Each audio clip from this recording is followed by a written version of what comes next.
नमस्कार, एस न्यूजमध्ये आपलं स्वागत. मी स्नेहांकिता. सविस्तर बातम्यांपूर्वी टाकूयात एक नजर आजच्या ठळक घडामोडींवर. महादेवीला पुन्हा नांदणीला पाठवण्याला पेटा इंडियाचा आक्षेप. पेटानं चोंबडेपणा करू नये, राजू शेट्टींनी पेटाला सुनावलं.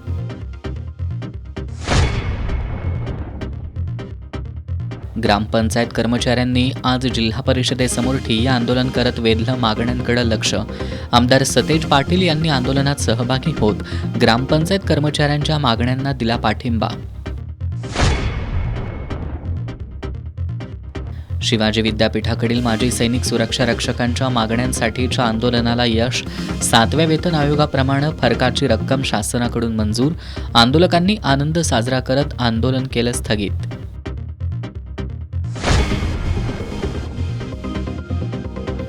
भारतीय आहोत, भारतीयच वापरू. अमेरिकेच्या टेरिफ युद्धाला उत्तर देण्यासाठी महाराष्ट्र चेंबर ऑफ कॉमर्स उद्याच्या क्रांती दिनापासून अभियान राबवणार. चेंबरचे अध्यक्ष ललित गांधी यांची माहिती.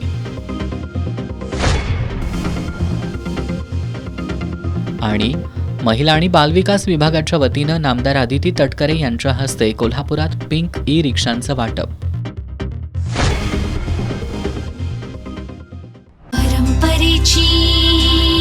नाविन्याची चवही मसाल्यांची अस्सल स्वादाची मांदियाळी भंडारी ड्रायफ्रुट्स आणि मसाले. भंडारी ड्रायफ्रुट्स आणि मसाले. गणेशोत्सवासाठी लागणाऱ्या सर्व प्रकारच्या ड्रायफ्रुट्स आणि मसाल्यांसाठी आजच भेट द्या. भंडारी ड्रायफ्रुट्स अँड मसाले, पद्मा टॉकीज समोर, लक्ष्मीपुरी, कोल्हापूर. हे आहे GTPL SPN डिजिटल नेटवर्क आणि आपण पाहत आहात चॅनल एस.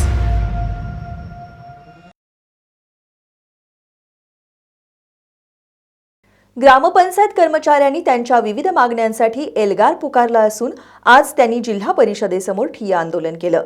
राज्य सरकारनं मागण्या मान्य केल्या नाहीत तर 18 ऑगस्टला पुणे विभागीय आयुक्त कार्यालयासमोर आंदोलन करण्याचा इशारा त्यांनी दिलाय.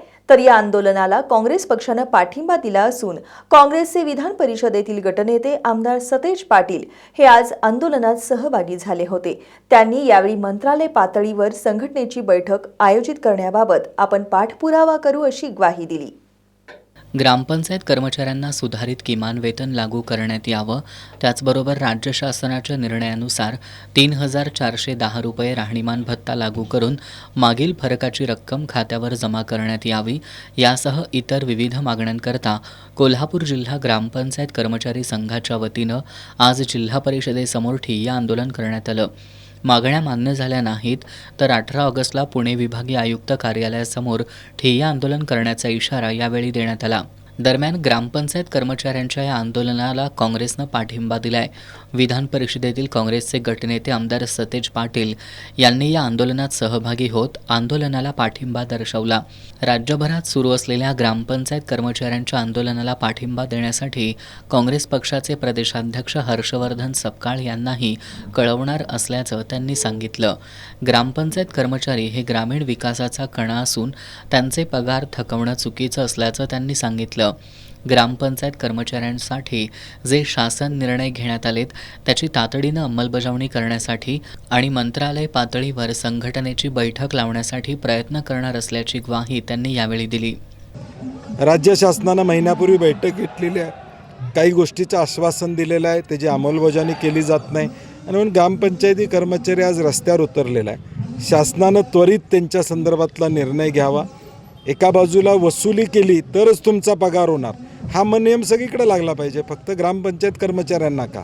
आणि म्हणून हा चुकीचे नियम आहेत ते बाजूला केले पाहिजेत आणि त्यांच्या योग्य न्याय मागण्या ह्या सरकारनं त्वरित पूर्ण कराव्यात अशी आमची भूमिका आहे. त्यांना आम्ही विनंती करू की या संघटनेच्याबरोबर ताबडतोब बैठक घ्यावी आणि यातून मार्ग काढावा. संघटनेचे जिल्हाध्यक्ष सम्राट मोरे यांनी ग्रामपंचायत कर्मचाऱ्यांच्या विविध मागण्या गेल्या अनेक वर्षांपासून प्रलंबित असल्याचं सांगितलं. यावेळी शिवसेना उद्धव बाळासाहेब ठाकरे पक्षाचे सहसंपर्क प्रमुख विजय देवणे यांनीही या आंदोलनाला पाठिंबा जाहीर केला. भविष्यात ग्रामपंचायत कर्मचाऱ्यांच्या सोबत रस्त्यावरचा संघर्ष करण्यासाठी आपण त्यांच्या पाठीशी खंबीरपणे उभं राहू असं आश्वासन देवणे यांनी दिलं.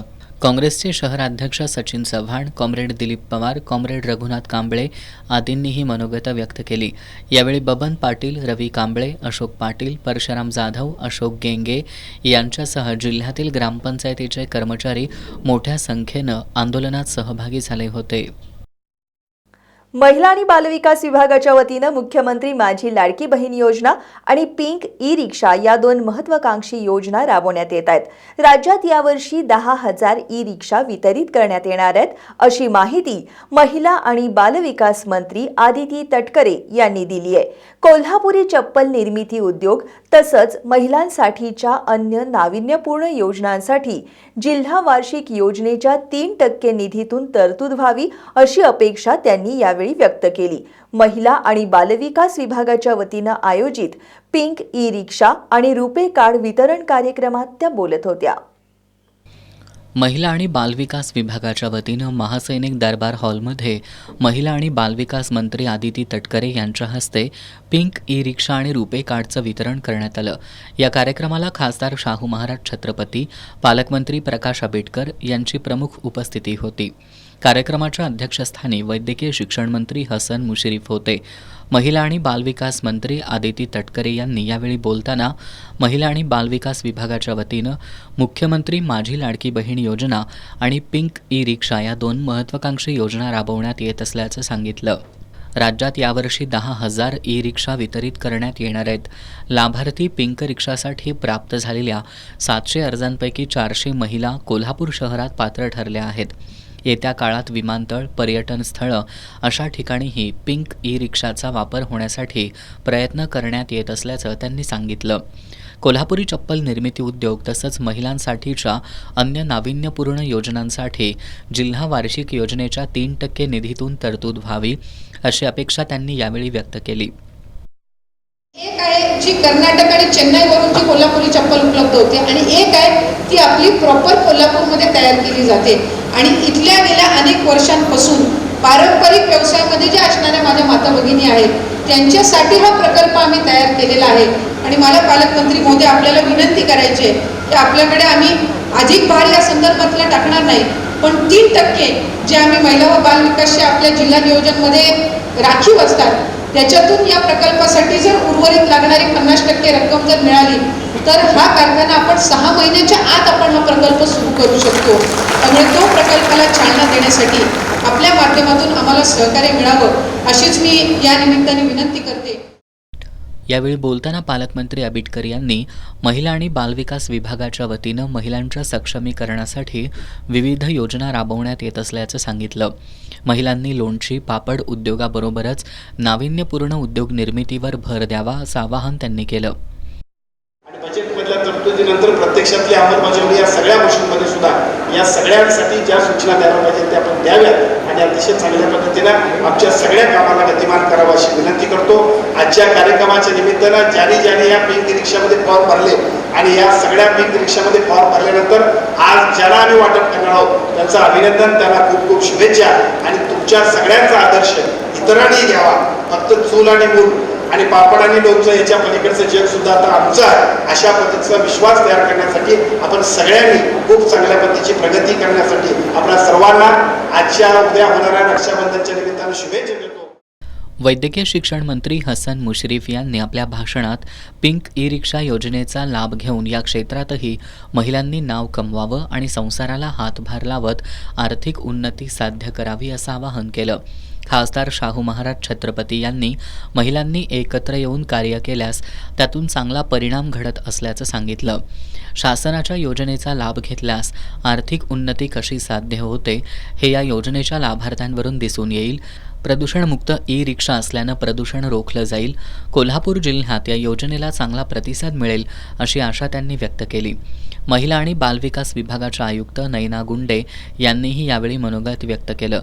या कार्यक्रमानंतर पिंक ई रिक्षामधून पालकमंत्री प्रकाश आंबेडकर त्याचबरोबर मंत्री आदिती तटकरे यांनी फेरफटका मारला. यावेळी माजी आमदार राजेश पाटील, जिल्हा परिषदेचे मुख्य कार्यकारी अधिकारी कार्तिकेयन एस आदी प्रमुख उपस्थित होते. शिवाजी विद्यापीठाकडील माजी सैनिक सुरक्षा रक्षकांच्या मागण्यांसाठी माजी सैनिक कल्याण समितीच्या वतीनं विद्यापीठाच्या मुख्य प्रवेशद्वारासमोर धरणं आंदोलन सुरू होतं. 17 दिवस सुरू असणाऱ्या या आंदोलनाला यश आलं असून 7व्या वेतन आयोगाच्या फरकाची रक्कम शासनाकडून मंजूर झाली आहे. याबाबतचं पत्र प्राप्त झाल्यानंतर आज हे आंदोलन स्थगित करण्यात आलं. यावेळी सर्व आंदोलकांनी आनंदोत्सव साजरा केला. शिवाजी विद्यापीठात सुरक्षा रक्षकांचं काम करणाऱ्या माजी सैनिकांना 7वा वेतन आयोग, रजा रोखीकरण आणि पदोन्नती फरक रक्कम विद्यापीठ प्रशासनाकडून मिळाली नव्हती.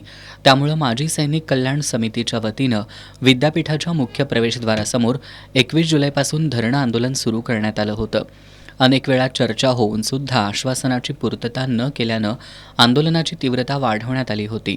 माजी सैनिकांच्या मागण्यांसंदर्भात शिवाजी विद्यापीठ प्रशासनासह राज्य शासनसुद्धा सकारात्मक असून याची पूर्तता लवकरच होईल. त्यामुळं आंदोलन स्थगित करण्यात यावं असं आवाहन कुलगुरू डॉक्टर DT शिर्के यांनी केलं होतं. या मागणीमधील 7वा वेतन आयोगाच्या फरकाची रक्कम शासनाकडून मंजूर झाली आहे. याबाबतचं पत्र गुरुवारी सायंकाळी प्राप्त झालं. त्यानंतर कुलगुरू डॉक्टर शिर्के यांच्याशी तांत्रिक मुद्द्यांवर चर्चा करून हे आंदोलन स्थगित करण्यात आलं. यावेळी सर्व आंदोलनकर्त्यांनी आनंदोत्सव साजरा केला. याप्रसंगी माजी सैनिक कल्याण समितीचे अध्यक्ष शिवाजीराव परुळेकर, मधुकर पाटील, रवी जाधव, सुभाष देसाई, MG पाटील, AN पाटील, आनंदा धनवडे, सुरेश घाडगे यांच्यासह आंदोलक उपस्थित होते. निर्भया पथक अधिक कार्यक्षम करा आणि सायबर क्राईम रोखण्यासाठी विशेष प्रयत्न करा, अशा सूचना महिला आणि बालविकास मंत्री आदिती तटकरे तसंच ग्रामीणचे गृहराज्यमंत्री पंकज भोयर यांनी केल्या आहेत. कोल्हापूर पोलीस मुख्यालयात आयोजित आढावा बैठकीत ते बोलत होते. राज्याच्या महिला आणि बालविकास मंत्री आदिती तटकरे आणि ग्रामीणचे गृहराज्यमंत्री पंकज भोयर कोल्हापूर दौऱ्यावर आले होते. आज दुपारी त्यांनी पोलीस मुख्यालयात पोलीस प्रशासनाच्या कामगिरीचा आढावा घेतला. यावेळी पोलीस उपअधीक्षक सुवर्णा पत्की आणि सहाय्यक पोलीस निरीक्षक स्वाती यादव यांनी गेल्या वर्षभरातील पोलीस दलाच्या कामगिरीचा आढावा घेतला. यानंतर बोलताना नामदार पंकज भोयर यांनी महिला आणि मुलींच्या सुरक्षेसाठी निर्भया पथक अधिक सक्षम करण्याची सूचना दिली. मंत्री तटकरे यांनी सरकार महिलांना सामाजिक सुरक्षितता देण्यासाठी कटिबद्ध असल्याची ग्वाही दिली. महिला आणि मुलींवरील अत्याचाराच्या वाढत्या घटना रोखण्यासाठी शासन सर्वतोपरी प्रयत्न करत आहे. सोशल मीडियाच्या माध्यमातून महिला मुलींची होत असलेली छेडछाड रोखण्यासाठी शाळा महाविद्यालयात प्रबोधन करा, अशा सूचना तटकरे यांनी पोलीस अधिकाऱ्यांना दिल्या. यावेळी पोलीस प्रशासनाच्या वतीनं नामदार आदिती तटकरे आणि नामदार पंकज भोयर यांना राखी बांधण्यात आली. या कार्यक्रमाला शहर पोलीस उपअधीक्षक प्रिया पाटील, स्थानिक गुन्हे शाखेचे पोलीस निरीक्षक रवींद्र कळमकर, जिल्हा विशेष शाखेचे प्रवीण खानापुरे यांच्यासह पोलीस अधिकारी कर्मचारी उपस्थित होते. संगीत सूर्य केशवराव भोसले नाट्यगृहाच्या पुनर्बांधणीला थोडा विलंब झाल्याचं मान्य करत हे काम दर्जेदार आणि गुणवत्तापूर्वक करून नाट्यगृह पूर्वीप्रमाणेच भव्य स्वरूपात पुन्हा उभारलं जाईल, असा विश्वास उद्योग आणि मराठी भाषा मंत्री उदय सामंत यांनी व्यक्त केलाय. आज त्यांनी रंगकर्मी समवेत नाट्यगृहाच्या कामाची प्रत्यक्ष पाहणी केली. यावेळी त्यांनी नाट्यगृहाच्या कामाबाबत महापालिका प्रशासनाला सूचना केल्या. कोल्हापुरातील संगीतसूर्य केशवराव भोसले नाट्यगृह आगीच्या भक्ष्यस्थानी पडल्याच्या घटनेला आज 1 वर्ष पूर्ण झालं. 25 कोटीच्या निधीतून गेल्या 1 वर्षांपासून या नाट्यगृहाच्या पुनर्बांधणीचं काम अद्याप सुरू आहे. आज राज्याचे उद्योग आणि मराठी भाषा मंत्री उदय सामंत कोल्हापूर दौऱ्यावर होते. त्यांनी या नाट्यगृहाच्या कामाची प्रत्यक्ष पाहणी केली. यावेळी हेरिटेज समिती, नाट्यक्षेत्रातील अनुभवी तसंच नाट्य मंडळाच्या सूचनांचा समावेश नाट्यगृहाच्या उभारणीत करावा, अशा सूचना त्यांनी महापालिकेतील अधिकाऱ्यांना केल्या. जुनी वास्तू सौंदर्य टिकवून हेरिटेज डिझाईन जपून नाट्यगृहाचं आधुनिकीकरण करण्यात यावं. ग्रीन रूम, बसण्याची व्यवस्था, प्रकाश योजना यासारख्या सुविधांची गुणवत्ता किमान 30 ते 35 वर्ष टिकेल इतकी असावी, अशा सूचनाही त्यांनी केल्या. वीज खर्च कमी करण्यासाठी बाजूच्या मोकळ्या जागेचा वापर करून सोलर संयंत्र उभारण्याचा निर्णय घेतला आहे. खासबाग मैदानाचा रंगमंच उच्च दर्जानं विकसित करण्यात येणार असून हे नाट्यगृह रिकाम्या वेळेत शालेय विद्यार्थ्यांसाठी मराठी चित्रपट दाखवण्यासाठी वापरण्यात येणार आहे, असं नामदार सामंत यांनी सांगितलं. यावेळी मिलिंद आष्टेकर, आनंद कुलकर्णी, सुनील घोरपडे, कोल्हापूर महानगरपालिकेचे अतिरिक्त आयुक्त रविकांत आडसूळ, शहर अभियंता रमेश मस्कर, सहाय्यक अभियंता सुरेश पाटील, मिलिंद पाटील, नाट्यगृह व्यवस्थापक समीर महाबरी, परिषदेचे संचालक आणि इतर रंगकर्मी उपस्थित होते. नांदणीच्या जैन मठातील महादेवी अर्थात माधुरीला पुन्हा मठात आणण्यावर पेटा इंडियानं आक्षेप घेतलाय. यावर माजी खासदार राजू शेट्टी यांनी पेटा संस्थेच्या भूमिकेवर सडकून टीका केली आहे. पेटा संस्थेनं अकलेचे तारे तोडू नयेत. पेटा ही संस्था महाराष्ट्र, कर्नाटकातील मंदिरातून हत्ती नेण्याची सुपारी घेणारी असून त्यांनी चोंबडेपणा करू नये अशा शब्दात शेट्टींनी पेटा संस्थेला सुनावलंय. नांदणी मठातील महादेवी अर्थात माधुरीला परत पाठवण्यासाठी वनतारा, नांदणी जैन मठ आणि राज्य सरकार एकत्रितपणे न्यायालयाला विनंती करणार आहे. कोल्हापुरातील दिगंबर जैन बोर्डिंगमध्ये नुकत्याच झालेल्या बैठकीत वनताराच्या मुख्य कार्यकारी अधिकाऱ्यांनी हा निर्णय जाहीर केलाय. दरम्यान ज्या पेटा संस्थेच्या तक्रारीवरून महादेवीचं वनतारामध्ये पुनर्वसन करण्याचा निर्णय झाला, त्या पेटा इंडियानं महादेवीच्या मठाकडे परतण्यावर आक्षेप घेतलाय. महादेवीला मुक्तपणे फिरण्यासाठी एक शांत जागा, तिच्या वेदना कमी करण्यासाठी आणि तिच्या आजारी पायांना व्यायाम देण्यासाठी एक तलाव आणि तिच्या अनेक आरोग्य समस्यांपासून मुक्त होण्यासाठी महाराष्ट्रात सुविधा नसल्याचा दावा पेटा इंडियानं केलाय. मात्र पेटाच्या या भूमिकेवर माजी खासदार राजू शेट्टी यांनी सडकून टीका केली आहे. महाराष्ट्रात महादेवीवर उपचार होणार नाहीत असे अकलेचे तारे पेटा संस्थेनं तोडू नयेत. पेटा ही संस्था महाराष्ट्र, कर्नाटकातील मंदिरातून हत्ती नेण्याची सुपारी घेणारी आहे, त्यामुळे त्यांनी चोंबडेपणा करू नये अशा शब्दात माजी खासदार शेट्टी यांनी पेटाच्या भूमिकेचा समाचार घेतला. महादेवीबाबत पेटानं घेतलेली भूमिका संताप वाढवणारी आहे. महादेवीसाठी 45 किलोमीटर अंतर पायी चालत जाऊन मोर्चा निघतोय, त्यामुळं तिची काळजी घेण्यासाठी आम्ही समर्थ आहोत. महादेवीची काळजी पेटानं करू नये असं सुनावत यातून काय साध्य करणार आहात असा सवालही माजी खासदार राजू शेट्टींनी उपस्थित केला आहे. ब्रेकनंतर सविस्तर बातमीपत्रामध्ये आपलं पुन्हा एकदा स्वागत. अमेरिकेनं भारतीय उत्पादनांवर आता 50% आयात शुल्क आकारण्याचा निर्णय घेतलाय. याद्वारे अमेरिकेनं भारतासोबत शुल्क युद्ध पुकारलंय. यामध्ये Maharashtra chamber of commerce, industry and agriculture Bharat सरकारसोबत असेल अशी ग्वाही Maharashtra chamber of commerce and industry and ॲग्रिकल्चरचे अध्यक्ष ललित गांधी यांनी दिली आहे. कोल्हापूर जिल्ह्यातून 2000 कोटी रुपयांची निर्यात अमेरिकेला होत होती. यावर सुद्धा परिणाम होणार असल्याचं त्यांनी स्पष्ट केलं. उद्या क्रांती दिनाचं औचित्य साधून आम्ही भारतीय आहोत, भारतीयच वापरू हे अभियान सुरू करण्यात येणार आहे. याद्वारे अमेरिकेच्या कोणत्याही वस्तू वापरू नयेत असं आवाहन करण्यात येणार असल्याचं त्यांनी सांगितलं. अमेरिकेनं भारतीय वस्तू आणि उत्पादनांवर आता 50% आयात शुल्क आकारण्याचा निर्णय घेतला आहे. महाराष्ट्रातून 5000 कोटींहून जास्त रक्कमेची निर्यात अमेरिकेला होत होती. यावर आता परिणाम होणार आहे. रशियाकडून भारत आयात करतो, या कारणांमुळं हा निर्णय घेऊन भारतावर अमेरिका दबावतंत्राचा वापर करत आहे. मात्र याला बळी न पडता अमेरिकेच्या या शुल्कयुद्धात Maharashtra chamber of commerce, industry and ॲग्रिकल्चरची भारत सरकारला साथ असेल अशी माहिती Maharashtra chamber of commerce, industries and ॲग्रिकल्चरचे अध्यक्ष ललित गांधी यांनी पत्रकार बैठकीत दिली.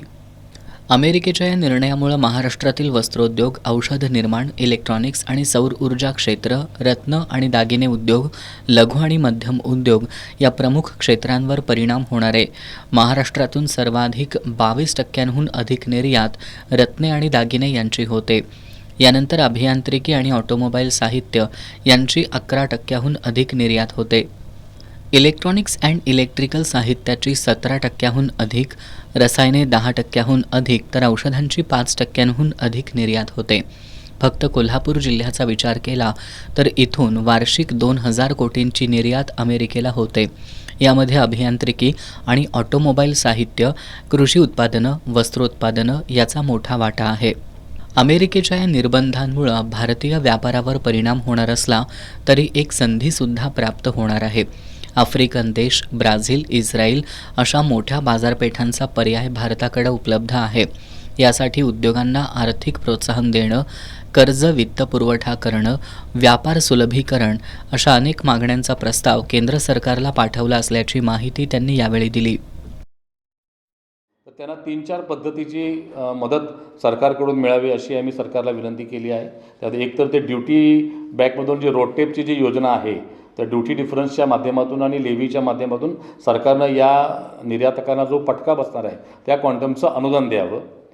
बंदर आणि एक्सपोर्टच्या ज्या लॉजिस्टिकच्या सुविधा आहेत त्याचे दर कमी करावेत. आणि याबरोबरच आता नवीन बाजारपेठा शोधण्यामध्ये महाराष्ट्र चेंबर असेल किंवा देशातल्या शिखर औद्योगिक संस्थातील प्रयत्न करत आहेत, त्याला सरकारनंही सहकार्य करावं. आणि जगातले जे आफ्रिकन देशामध्ये असेल, लॅटिन अमेरिकन कंट्रीज आहेत जिथं भारताच्या उत्पादनाला चांगला दर्जा आणि एक विश्वासार्हता आहे, लोकप्रियता आहे, साऊथ अमेरिकेमध्ये ब्राझीलसारखे देश आहेत किंवा अशा ज्या नवीन बाजारपेठा आहेत त्या ठिकाणी भारताने लॉजिस्टिकच्या सुविधा त्या देशामध्ये उपलब्ध जर केल्या, वेअरहाऊसिंगसारख्या, तर आमच्या छोट्या निर्यातकांना त्यांचा माल तिथं स्टॉक करून ठेवणे आणि तशा ऑर्डर येतील तसे डिस्ट्रीब्यूट करणं सोयीचं होणार आहे. त्यामुळे अशा प्रकारच्या सुविधासुद्धा सरकारनं द्याव्यात. आणि MSME सेक्टरला आता आम्हाला मोठा फरक पडतो तो बँक लोनच्या रेटमध्ये. तर ह्या कर्जाच्या व्याजदरामध्ये सरकारनं व्याजाची काही रक्कम अनुदान स्वरूपात या उद्योगांना मदत म्हणून द्यावी असाही प्रस्ताव आम्ही सरकारला दिलेला आहे. उद्या क्रांती दिनाचं औचित्य साधून भारतीय आहोत, भारतीयच वापरू हे अभियान सुरू करण्यात येणार आहे. याद्वारे अमेरिकेच्या कोणत्याही वस्तू वापरू नयेत, भारतीय कंपन्यांच्या वस्तू वापराव्यात असं आवाहन करण्यात येणार आहे, अशी माहितीही त्यांनी दिली. या पत्रकार बैठकीला Maharashtra chamber of commerce, industries and ॲग्रिकल्चरचे पश्चिम महाराष्ट्र विभाग उपाध्यक्ष रमाकांत मालू यांच्यासह इतर पदाधिकारी उपस्थित होते. इचलकरंजी शहराजवळील शहापूर खणीत असलेल्या केंदाळामुळं सर्वत्र दुर्गंधी पसरली आहे. यामुळे परिसरातील नागरिकांच्या आरोग्याचा प्रश्न निर्माण झाला असून महापालिकेनं या खणीच्या स्वच्छतेचं काम तातडीनं सुरू करण्याची मागणी होतीये. इचलकरंजी शहरालगत असलेल्या शहापूर खणीत मोठ्या प्रमाणात केंदाळ आहे. या केंदाळाच्या दुर्गंधीचा त्रास परिसरातील नागरिकांना होतोय. त्यातून आरोग्याच्या समस्याही निर्माण होण्याची शक्यता आहे. दरवर्षी केंदाळ काढण्यासाठी महापालिकेकडून लाखो रुपयांचा निधी खर्ची घातला जातो. मात्र खणीत पुन्हा मोठ्या प्रमाणात केंदाळ झाल्यानं या केंदाळ काढण्याच्या कामाविषयी प्रश्नचिन्ह उपस्थित केलंय. दरवर्षी अनंत चतुर्दशीला 10 ते 15 हजार गणेश मूर्तींचं विसर्जन या खणीत केलं जातं. आता गणेशोत्सव तोंडावर आलाय, त्यामुळे खणीच्या स्वच्छतेचं काम तातडीनं सुरू करण्याची मागणी केली जातेय. श्री क्षेत्र ज्योतिबा डोंगरावर वर्षभर अनेक राज्यातून लाखो भाविक दर्शनासाठी येतात. डोंगरावर येणारे भाविक आणि दुकानदार सर्रास प्लास्टिकचा वापर करतात. हा प्लास्टिकचा वापर कायमस्वरूपी बंद करण्यासाठी प्रशासनानं भरारी आणि जप्ती पथकं स्थापन केली आहेत. या जप्ती पथकाच्या फलकांचं मान्यवरांच्या हस्ते अनावरण करण्यात आलं. ज्योतिबा डोंगरावरील चैत्र आणि श्रावण षष्ठी यात्रा मोठ्या उत्साहात साजऱ्या होतात. या यात्रेसाठी महाराष्ट्रासह इतर राज्यातून लाखो भाविक डोंगरावर येतात. तसंच वर्षभर ज्योतिबाच्या दर्शनासाठी भक्तांची गर्दी होत असते. डोंगरावर येणारे भाविक आणि दुकानदार सर्रास प्लास्टिकचा वापर करतात. मोठ्या प्रमाणात प्लास्टिकचा वापर झाल्यानं डोंगरावर मोठ्या प्रमाणात कचरा निर्माण होतो. यावेळी जागोजागी झालेल्या कचऱ्यामुळे डोंगरावरील नागरिकांना आरोग्याच्या समस्या भेडसावत आहेत. या अनुषंगानं डोंगरावरील प्लास्टिकचा वापर कायमस्वरूपी बंद करण्यासाठी प्रशासनानं भरारी आणि जप्ती पथक स्थापन केलंय. या जप्ती पथक फलकाचं अनावरण मान्यवरांच्या हस्ते नुकतंच करण्यात आलं. यावेळी बोलताना पन्हाळा पंचायत समितीच्या गटविकास अधिकारी सोनाली माडकर यांनी ज्योतिबा डोंगर प्लास्टिक मुक्त करणे हीच खरी ज्योतिबाची भक्ती असून ज्योतिबा डोंगर प्लास्टिक बंदीसाठी उचललेलं हे पहिलं पाऊल आहे. यासाठी भाविक, व्यापारी आणि दुकानदारांनी सहकार्य करण्याचं आवाहन पन्हाळा पंचायत समितीच्या गटविकास अधिकारी सोनाली माडकर यांनी केलंय.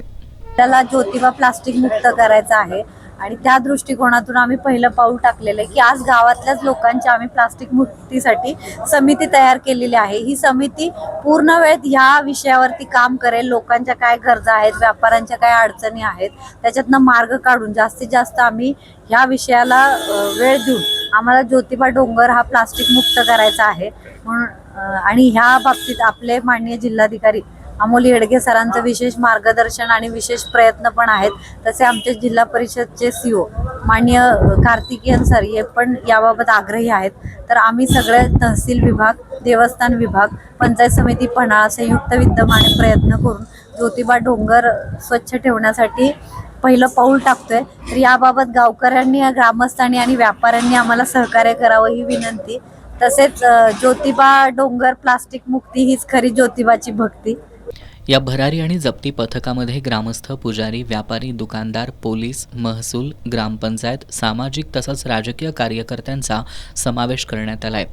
आत्तापासूनच प्लास्टिक बंदीबाबतचा जागर केला तर एप्रिल 2026मध्ये होणारी चैत्रयात्रा 100% प्लास्टिकमुक्त यात्रा होईल असा विश्वास उपस्थित मान्यवरांनी व्यक्त केला.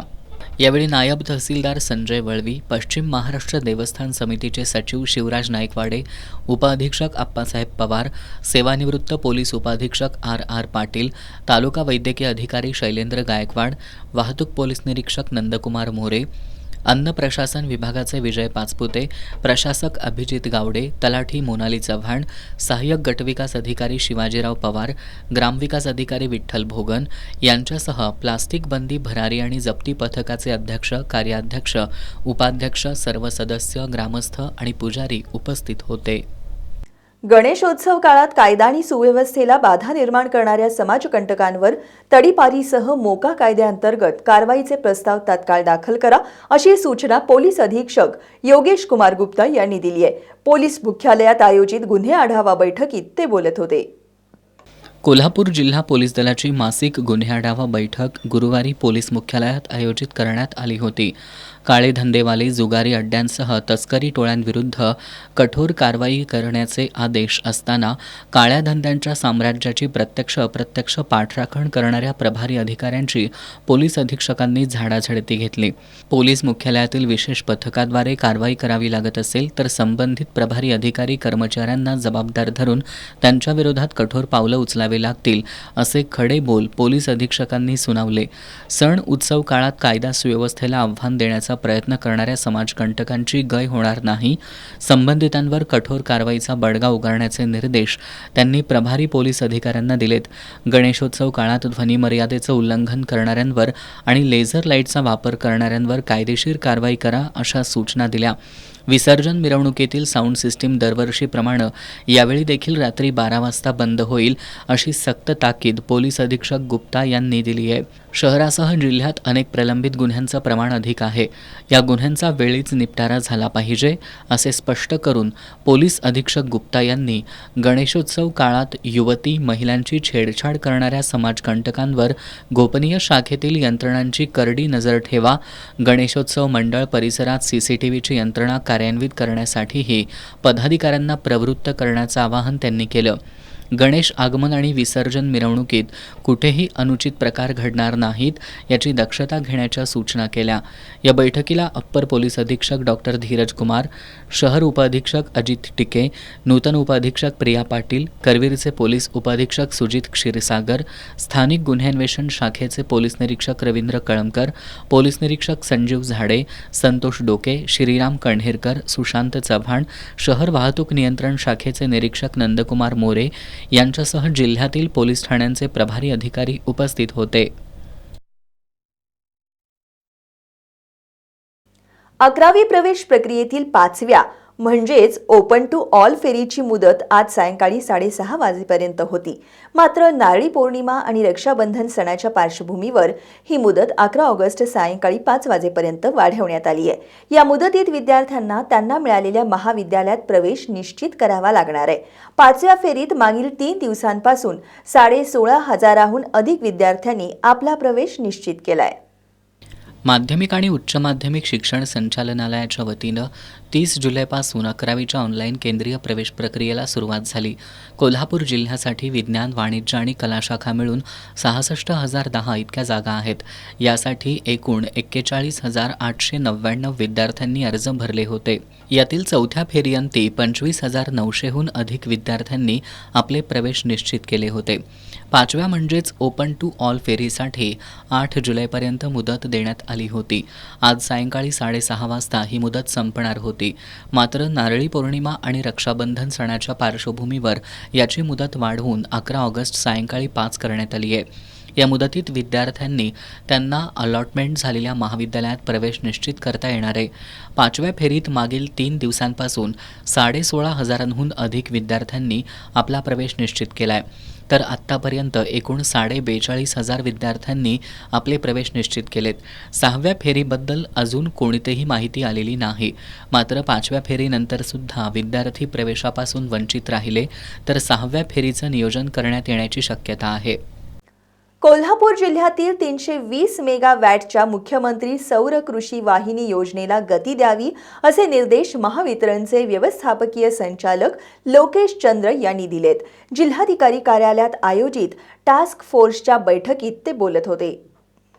कोल्हापूर जिल्हाधिकारी कार्यालयातील महाराणी ताराराणी सभागृहात मुख्यमंत्री सौर कृषी वाहिनीच्या जिल्हास्तरीय टास्क फोर्सची आढावा बैठक आयोजित करण्यात आली होती. महावितरणचे अध्यक्ष तथा व्यवस्थापकीय संचालक लोकेश चंद्र यांच्या अध्यक्षतेखाली झालेल्या या बैठकीला महावितरणचे कार्यकारी संचालक परेश भागवत, सल्लागार श्रीकांत जलतारे, प्रादेशिक संचालक भुजंग खंदारे, मुख्य अभियंता स्वप्नील काटकर, अप्पर जिल्हाधिकारी संजय शिंदे आदींची प्रमुख उपस्थिती होती. यावेळी बोलताना लोकेश चंद्र यांनी मुख्यमंत्री देवेंद्र फडणवीस यांच्या पुढाकारानं सुरू झालेली मुख्यमंत्री सौर कृषी वाहिनी योजना 2.0 अन्य राज्यांसाठी मार्गदर्शक ठरल्याचं सांगितलं. जगातील सर्वात मोठ्या विकेंद्रित सौर ऊर्जा प्रकल्पाद्वारे पुढील 1 वर्षात 16,000 मेगावॅट विजेचा शेतीला दिवसा पुरवठा करण्यात येणार आहे. या योजनेचं शेतकऱ्यांना महत्त्व पटवून द्यावं, लोकसंवाद आणि सहकार्यातून या योजनेला गती देण्यासाठी टास्क फोर्सनं पुढाकार घ्यावा. तसंच सौर प्रकल्पांसाठी आवश्यक शासकीय आणि खाजगी जमिनी उपलब्ध करून घेणं, भूसंपादन करणं तसंच सौर प्रकल्पांसाठी आवश्यक पायाभूत सेवेत सुधारणा करण्याच्या कामांना गती देण्यात यावी असे निर्देश लोकेश चंद्र यांनी दिलेत. यावेळी लोकेश चंद्र यांनी जिल्ह्यातील विविध औद्योगिक संघटनांसोबत या बैठकीत संवाद साधला. यावेळी जिल्हा परिषदेचे अतिरिक्त मुख्य कार्यकारी अधिकारी संतोष जोशी, विशेष कार्यकारी अधिकारी मंगेश कोहाट, विद्युत निरीक्षक शकील सुतार आदी मान्यवर उपस्थित होते. जनावरांच्या खरेदी विक्री करणाऱ्या व्यापाऱ्यांना गायींच्या संरक्षणाच्या नावाखाली काही संघटना त्रास देत आहेत असा आरोप कोडोलीतील व्यापाऱ्यांनी केलाय. त्यांनी नुकतेच या संदर्भात आमदार विनय कोरे यांची भेट घेऊन त्यांना याबाबत निवेदन सादर केलंय. ग्रामीण भागातील जनावरं खरेदी विक्री करण्याचा व्यापार व्यापारी करत असतात. मात्र काही संघटना गायींचं संरक्षण, गोहत्या बंदी कायद्याच्या नावाखाली जनावरांचा व्यापार करणाऱ्या व्यापाऱ्यांची वाहनं अडवून त्यांच्या वाहनांची तपासणी करतायत. व्यापाऱ्यांना नाहक त्रास देऊन पैशाचीही मागणी करत असतात असा आरोप कोडोलीतील जनावरे व्यापारी संघानं केलाय. या संघटनेच्या कार्यकर्त्यांनी वाहन चालक आणि व्यापाऱ्यांनाही मारहाण केली आहे. यामुळे व्यापाऱ्यांमध्ये भीतीचं वातावरण असून व्यापाऱ्यांना त्रास देणाऱ्या संघटनांचा बंदोबस्त करावा अशी मागणी संघानं केली आहे. या मागणीचं निवेदन संघानं आमदार विनय कोरे यांना दिलंय. हातकणंगले तालुक्यातील कबनूर इथल्या महाराष्ट्र यादव चॅरिटी ट्रस्टच्या श्रीकृष्ण सांस्कृतिक भवनासाठी सर्वतोपरी सहकार्य करू अशी ग्वाही महिला आणि बालविकास मंत्री आदिती तटकरे यांनी दिली आहे. सांस्कृतिक भवनाच्या पायाभरणी समारंभावेळी त्या बोलत होत्या. इचलकरंजी जवळील कबनूरमध्ये महाराष्ट्र यादव चॅरिटी ट्रस्टच्या वतीनं श्रीकृष्ण सांस्कृतिक भवन बांधलं जाणार आहे. गुरुवारी महिला आणि बालविकास मंत्री आदिती तटकरे यांच्या हस्ते या भवनाची पायाभरणी झाली. या प्रसंगी बोलताना नामदार तटकरे यांनी या भवनसाठी शासनाकडून आवश्यक ते सर्वतोपरी सहकार्य करण्याची ग्वाही दिली. आमदार राहुल आवाडे यांनी या भवनासाठी 1,11,000 रुपयांची देणगी दिली. या प्रसंगी महाराष्ट्र यादव चॅरिटी ट्रस्टचे अध्यक्ष अजित बिरवटकर, कार्याध्यक्ष बाबूराव डाकरे, उपकार्याध्यक्ष मोहन दाभोकर, मारुती टाकाळे, अजित लटके यांच्यासह समाजबांधव उपस्थित होते. भावा बहिणीचं नातं दृढ करणारा सण म्हणजे रक्षाबंधन. उद्या शनिवारी हा सण साजरा होतोय. या सणासाठी विविध प्रकारच्या राख्यांनी बाजारपेठ सजली आहे. आज दिवसभर महिलांनी राख्या खरेदीसाठी गर्दी केली होती. भावा बहिणीच्या नात्याची वीण घट्ट करणारा सण म्हणजे रक्षाबंधन. नारळी पौर्णिमेच्या दिवशी किंवा दुसऱ्या दिवशी रक्षाबंधनाचा सण साजरा केला जातो. बहीण भावाच्या पवित्र नात्याचा सण रक्षाबंधन उद्या घरोघरी साजरी होणार आहे. रक्षाबंधनानिमित्त विविध प्रकारच्या राख्यांनी बाजारपेठा सजल्यात. कोल्हापुरातील महाद्वार रोड, पापाची तिकटी, महापालिका चौक, मंगळवार पेठ या ठिकाणी चौकात राख्यांचे स्टॉल्स मांडण्यात आलेत. यावर्षी कोल्हापूरच्या बाजारपेठेत अगदी 1 रुपयांपासून ते 700 रुपयांपर्यंत विविध प्रकारच्या राख्या विक्रीसाठी उपलब्ध आहेत. आज दिवसभर शहरातील राखी स्टॉलवर महिलांनी राख्या खरेदीसाठी गर्दी केली होती. कोल्हापूर शहरातील वाहतूक कोंडी टाळण्यासाठी शहर वाहतूक शाखा आणि कोल्हापूर महानगरपालिकेनं काही ठिकाणी प्रायोगिक तत्वावर काही मार्गांवर एकेरी वाहतूक सुरू केली आहे. त्यानुसार ताराबाई पार्क इथून दाभोळकर कॉर्नरकडे येताना किरण बंगला ते डी मार्ट मार्गे सासणे मैदान असा एकेरी मार्ग करण्यात आलाय. कोल्हापूर शहरातील वाहतूक कोंडी टाळण्यासाठी कोल्हापूर महापालिका आणि शहर वाहतूक नियंत्रण शाखेनं शहरात काही ठिकाणी एकेरी वाहतूक मार्ग 5 ऑगस्टपासून 15 दिवसांसाठी प्रायोगिक तत्वावर सुरू केला आहे. त्यानुसार ताराबाई पार्क इथून सासणे मैदानाकडे येताना किरण बंगल्यापासून डी मार्टकडील बाजूनं सासणे मैदान मार्गे वाहनं दाभोळकर कॉर्नरकडे येतील. महापालिका निवडणूक कार्यालयाकडून किरण बंगल्याकडे जाणारी सर्व वाहतूक बंद करण्यात आली आहे. तर दाभोळकर कॉर्नरकडून जाणारी सर्व वाहनं पूर्वीप्रमाणे सासणे मैदान दामिनी हॉटेल मार्गे पुढं किरण बंगला चौकात निघतील. 19 ऑगस्टपर्यंत हा मार्ग प्रायोगिक तत्वावर एकेरी सुरू राहणार आहे. या बदलामुळं या ठिकाणची वाहतूक कोंडी कमी झाली आहे. कोल्हापूर शहरातील सार्वजनिक गणेशोत्सव मंडळांना एकाच ठिकाणी विविध परवाने मिळावेत यासाठी कोल्हापूर शहर उपविभागीय पोलीस अधिकारी कार्यालयात एक खिडकी केंद्र सुरू करण्यात आलंय. गणेशोत्सव मंडळांकडून परवाने मिळवण्यासाठी लगबग सुरू आहे. गणेशोत्सव अवघ्या 15 दिवसांवर येऊन ठेपलाय. त्यामुळे सार्वजनिक गणेशोत्सव मंडळांच्या तयारीला वेग आलाय. शहरातील मंडळांना एकाच छताखाली उत्सव काळात मिरवणूक तसंच सांस्कृतिक कार्यक्रमासाठी परवानगी मिळावी यासाठी पोलीस दलाच्या वतीनं शहर पोलीस उपविभागीय कार्यालयाजवळ एक खिडकी सुविधा केंद्र सुरू करण्यात आलंय. या ठिकाणी शहरातील विविध पोलीस ठाण्याचे आणि महापालिकेचे मिळून 15 ते 20 कर्मचारी काम करत आहेत. आज सकाळपासूनच शहराच्या विविध पोलीस ठाण्याच्या हद्दीतील सार्वजनिक गणेशोत्सव मंडळाचे कार्यकर्ते परवाना घेण्यासाठी आले होते. आज दिवसभरात 25 सार्वजनिक गणेशोत्सव मंडळांनी कागदपत्र जमा करून परवानगी घेतली आहे. शहरातील सार्वजनिक गणेश उत्सव मंडळांनी लवकरात लवकर कागदपत्राची पूर्तता करून परवाने घ्यावेत असं आवाहन पोलीस प्रशासनाकडून करण्यात आलंय. कोल्हापूर शहर पोलीस अधीक्षक अजित टिके यांची नागपूर ग्रामीण पोलीस दलाकडे बदली झाली आहे. टिके यांच्या जागी बृहन्मुंबई पोलीस दलात उपअधीक्षकपदी कार्यरत असणाऱ्या प्रिया पाटील यांची नियुक्ती करण्यात आली आहे. आज त्यांनी कार्यभार स्वीकारला. कोल्हापूर शहराचे पोलीस उपअधीक्षक म्हणून गेली 2.5 वर्ष अजित टिके हे कार्यभार सांभाळत होते. टिके यांची नागपूर ग्रामीण पोलीस दलाकडे पोलीस उपअधीक्षक म्हणून बदली झाली आहे. तर बृहन्मुंबई पोलीस दलातील पोलीस अधीक्षक म्हणून कार्यरत असणाऱ्या प्रिया पाटील यांची कोल्हापूर शहराच्या पोलीस उपअधीक्षक म्हणून नियुक्ती करण्यात आली आहे. आज पाटील यांनी आपला कार्यभार स्वीकारला. यापूर्वी त्यांनी काही काळ कोल्हापुरात गृह विभागाच्या पोलीस उपअधीक्षक आणि करवीरच्या पोलीस उपअधीक्षक म्हणून काम पाहिलंय. शहरातील कायदा सुव्यवस्था अबाधित राखण्यासाठी तसंच निर्भया पथक अधिक कार्यक्षम करण्यासाठी आपण विशेष प्रयत्न करणार असल्याचं त्यांनी सांगितलं. आता जाणून घेऊयात महत्त्वाच्या घडामोडी संक्षिप्त स्वरूपात. फास्ट न्यूजचे प्रायोजक गोकुळ. बाळ, फ्रीजमधून श्रीखंड काढ ना. आम्ही पूर्वी घरीच बनवायचो श्रीखंड, त्याची चवच वेगळी होती. आता काय सगळं रेडीमेड. आजी, हे श्रीखंड खाऊन बघ. आज तुझ्या आईनं घरीच बनवलं की काय? हे आहे गोकुळचं श्रीखंड. अगदी जिभेवर रेंगाळणार. जिभेवरच नाही तर मनावरही रेंगाळणार. गोकुळ श्रीखंड, मनावर रेंगाळणार. स्टॅलिन यांचा केंद्र सरकारला धक्का. तामिळनाडूनं नाकारलं नवीन शैक्षणिक धोरण. राज्याचे स्वतंत्र धोरण जाहीर.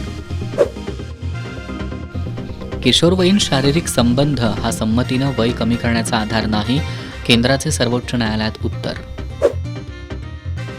संविधानाची शपथ घेतली आहे. शपथपत्राची गरज नाही. संविधानावर हल्ला कराल तर एकेकाला पकडू. राहुल गांधींनी निवडणूक आयोगावर डागली तोफ. चाकण, हिंजवडी, मांजरी स्वतंत्र महापालिका करणार. उपमुख्यमंत्री अजित पवारांची घोषणा. भारत अमेरिकेकडून शस्त्र विमानं खरेदी करणार नाही. संरक्षण मंत्र्यांनी वॉशिंग्टन दौरा रद्द केला. ट्रम्पच्या 50% करवाढीनंतर केंद्र सरकारचा निर्णय. गांधीनगरमधील राजकुमार उद्धवदास मोहनानी हे 5 ऑगस्टपासून बेपत्ता. गांधीनगर पोलिसात तक्रार दाखल. रम्मी जुगार खेळणाऱ्या 6 जणांवर पन्हाळा पोलीस ठाण्यात गुन्हा दाखल.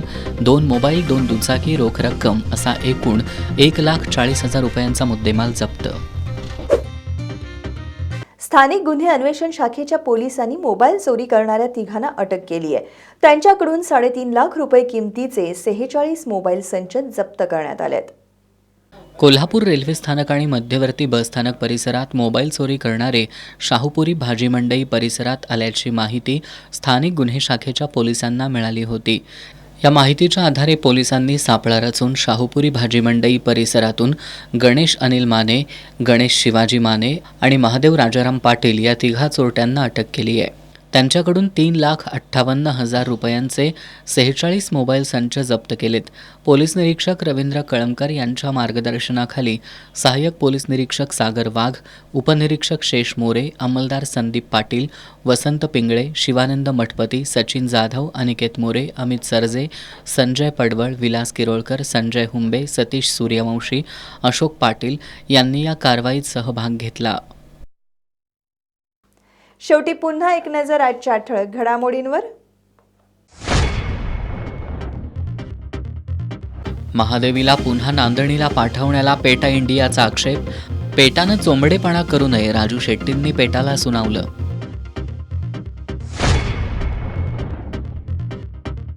ग्रामपंचायत कर्मचाऱ्यांनी आज जिल्हा परिषदेसमोर ठिय्या आंदोलन करत वेधलं मागण्यांकडे लक्ष.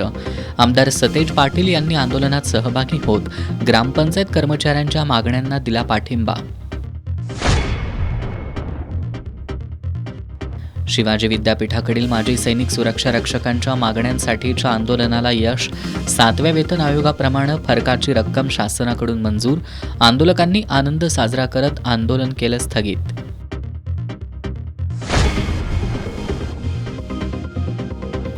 भारतीय आहोत, भारतीयच वापरू. अमेरिकेच्या टेरिफ युद्धाला उत्तर देण्यासाठी महाराष्ट्र चेंबर ऑफ कॉमर्स उद्याच्या क्रांती दिनापासून अभियान राबवणार.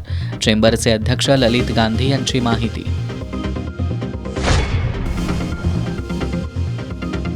आणि महिला आणि बालविकास विभागाच्या वतीनं नामदार आदिती तटकरे यांच्या हस्ते कोल्हापुरात पिंक ई-रिक्षांचं वाटप.